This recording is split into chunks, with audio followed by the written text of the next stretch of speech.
Okay, so the Shulchan Aruch you have in front of you, there's the copies there. We're looking at chapter 178 in the Alter Rebbe Shulchan Aruch. There's actually two chapters that would give us the full picture, chapter 178 and chapter 179. We're not going to go through 179 because 179 is primarily discussed in Gemara BROCHOS. 178 is primarily discussed in Psachim that we just learned. And the difference between the two is like this. 178 discusses, as we just learned now, about when a person walks away, does that count as an interruption to their meal and thus require a new bracha before an after blessing before you leave and a new bracha when you come back? So changing location as an interruption in meal. That's 178. 179 gets to other forms of interruption in your meal. For example, I mentioned this yesterday. If I said, so I made it a verbal announcement, hey, let's do the grace after meals. So that's like a verbal announcement saying my meal's over. Right? So that's 179, which describes breaks in your meal while you're still sitting at a table. Whereas 178, which is our discussion in Psachim, is breaks in the meal for having walked away. So we're going to focus only on 178, considering that we're not learning the halachas of eating, we're learning Gemara Psachim, but we're just taking our Gemara to the halacha conclusion. So this, let's say the Shulchan Aruch, the Rebbe, I guess. The Alter Rebbe, yeah, the first Chabad Rebbe. This is the law. Yeah. Now, based on all this is what we correct. Based on that's right. Based on the Shulchan, based on the Gemara, with all the commentary from the Gemara down till his generation, which is a couple of decades, so millennia. This goes how far back does this go? The author passed away in 1812. He wrote this earlier in life, so maybe late 1700s, 1750s, before 1740s, somewhere there.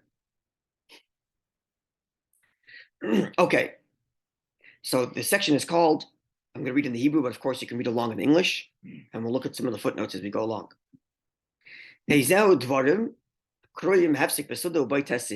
Chapter is called What matters are considered interruption during a meal, and we have 9 subsections.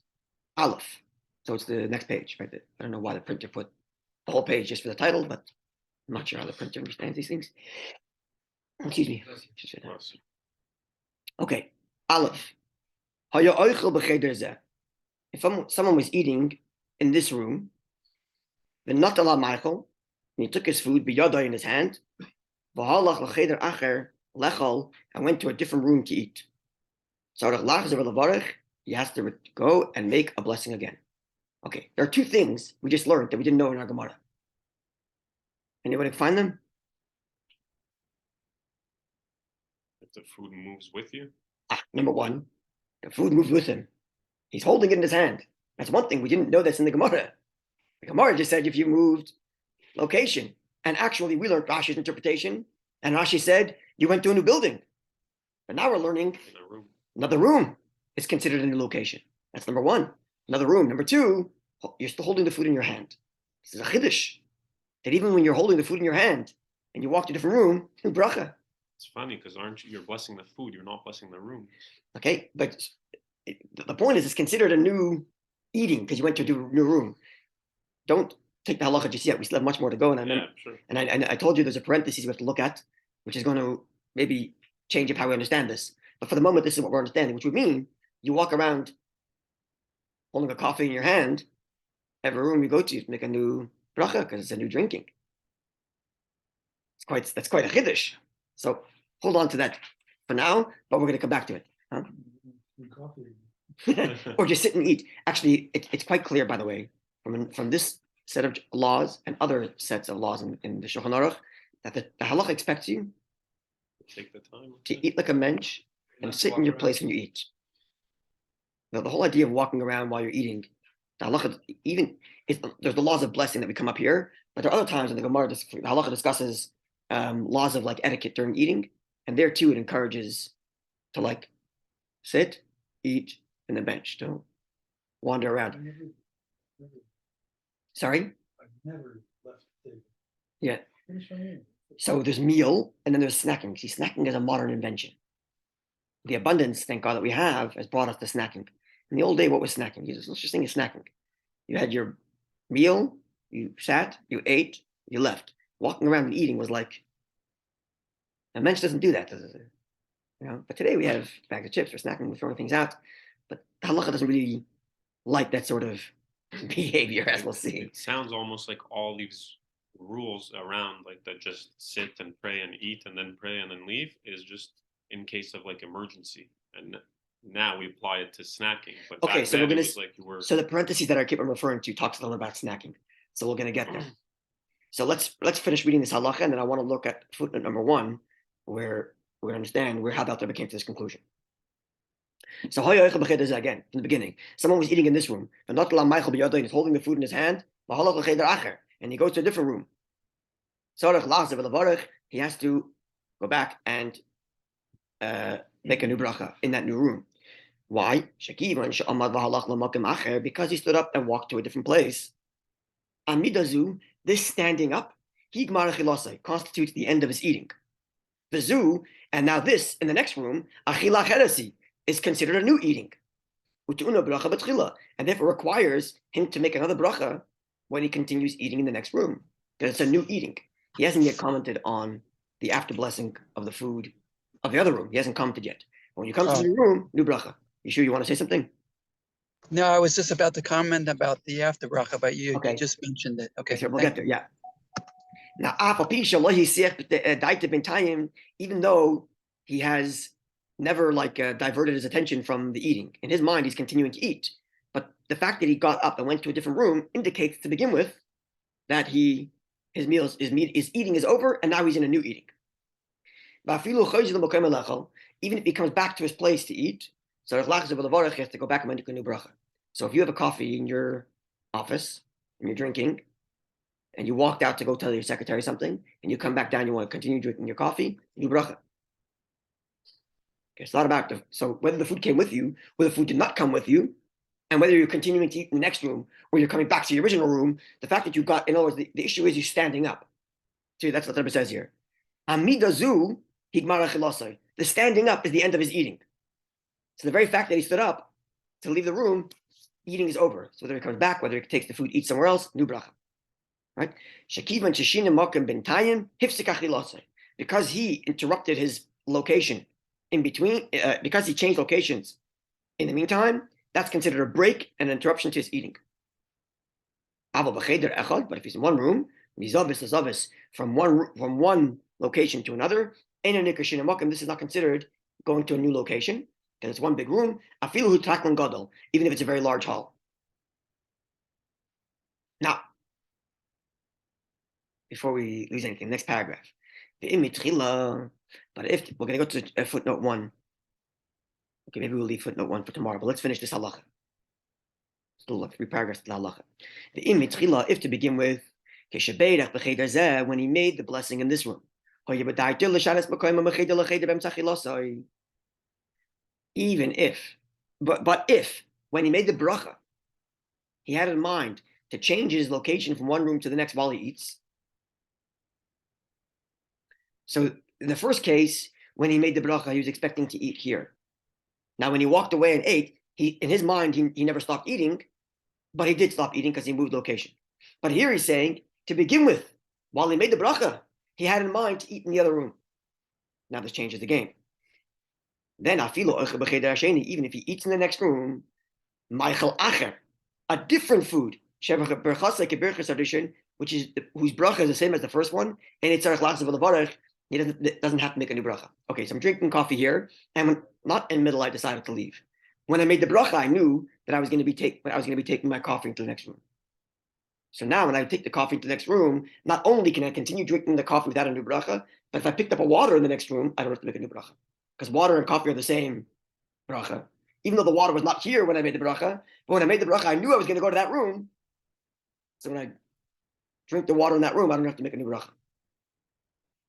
Okay? Vahu, and this is all the case. This is going to change the snacking business, because we're going to see in the parentheses there, the Alter Rebbe is going to tell us that by colloquial understanding, when you're snacking to begin with, you know you're going to be moving around. That's the definition of snacking nowadays. So this little paragraph is very important, right? Because depends what you think when you're settling in for coffee. Sometimes you're settling in for coffee, you feel like you want to sit down and have a coffee with friends. So in that case, when you make the bracha, you're not expecting to leave the room. And so if you do, then you have to make a new bracha. But sometimes, you're in the office, you're taking a bottle of water from the closet. You're not expecting to sit down at your desk for a bottle of water. Your thought to begin with is, I'm going to drink my water throughout the day, wherever I go. So then, even if I didn't have it consciously in mind, as we're going to learn, the type of drinking I'm engaged in is such that, to begin with, I know I'm moving around. This is what's going to emerge as soon as we go along. So that's why I said, don't think you have to make a new bracha every time you walk to a different room necessarily. Wait till we get to the end. Okay, so let's conclude the next two paragraphs, and then tomorrow we'll get to footnote 1 with the Alter Rebbe tells us how we got to this conclusion. Now, for who? This is all true. So I'm drinking my coffee. When I make the bracha, I know I'm going to be moving rooms. I don't have to make a new bracha, because when I made the bracha, I knew I was moving around. This is true if the places I'm moving around in are in one building. I'm be biased to bias, but going from one building to another. Oh yeah, feeling a bias to chatzar, or whether I'm going from the building to the courtyard. So I'm taking my bottle of water and going outside to the parking lot. And the fact that I knew when I made the bracha on the bottle of water that I was going to walk to the parking lot, that's not good enough. Even if he's holding the food in his hand as he walks out. And he keeps on drinking or eating that food in the parking lot or in the courtyard without any interruption. Nonetheless, do bracha, because this is definitively a new location. Now, this could be what Rashi was talking about. When we learned Rashi, and Rashi said new location meant new building, it's not inconsistent with the Alter Rebbe. It just depends what we're talking about. If you had in mind when you made the bracha to move around, then the whole building is considered one location. If I didn't have in mind when I made the bracha, then every room is considered a new location. All right, so many details. Just stay in one place. Okay, last paragraph. Nevertheless, if in the place where he eats, he can see the place which he drank and ate in the first place. So if in the parking lot, I can see through the windows into the social hall. Even through a window. Even if I only see part of it. So I ate in the social hall in the far right corner. Okay, if I'm standing in the parking lot and I'm facing the 3 doors there, I ate in the far right corner. So I'm in the parking lot, I cannot actually see that corner. But I can see the room that corner is attached to. Then my bracha extends to outside. Okay? Then I do not have to make a new bracha, even if I go from the house, the building, to the courtyard. Even if I did not have a mind when I first made the bracha, meaning I didn't know that I was going to be going to the courtyard, but I knew that I was going to be moving around when I made the bracha.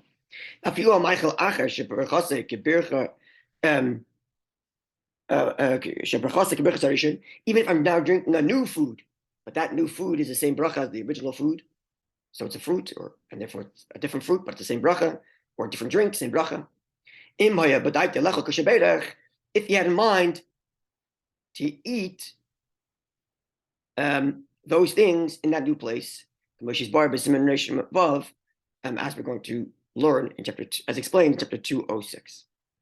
Okay. So far, we haven't delineated between whether the halacha anchors you back to the original spot. Neither have we delineated yet between leaving someone behind, and that will, God willing, come in the following days. But what we do have so far is the distinction between one room, 2 rooms in one building, and 2 buildings. Right? We also have this idea that even if you're holding the food in your hand, it makes a difference. And we also have this idea as to what was I thinking when I made the bracha. So when I'm thinking during the bracha that I'm going to move around, then the entire building becomes one location. Or anywhere that I can see the room where I ate. A courtyard has a window. If I didn't have in mind, then even going from one room to the next, new bracha.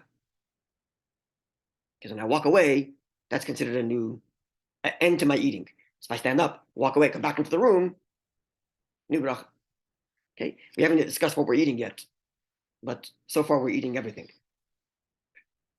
God willing, B'ez Hashem, we'll look tomorrow at footnote 1 to see this footnote 1 and 2 we want to look at, and then we will continue.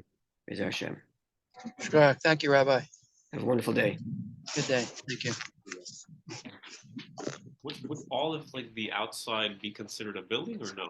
So he said even from the house to the courtyard. No, I'm not talking about this, the house to the courtyard. Oh, if you're one courtyard You're to another. outdoors. No, if I'm outdoors. Okay, we're gonna get. I think in section, if I remember correctly, Sivches about it discusses that. after. Not mistaken, Sivches discusses that. He's gonna get into like if you're traveling. Yeah, we're If driving. you're traveling, we're gonna get into that. Yeah. Have a wonderful day, Eden. Thank you.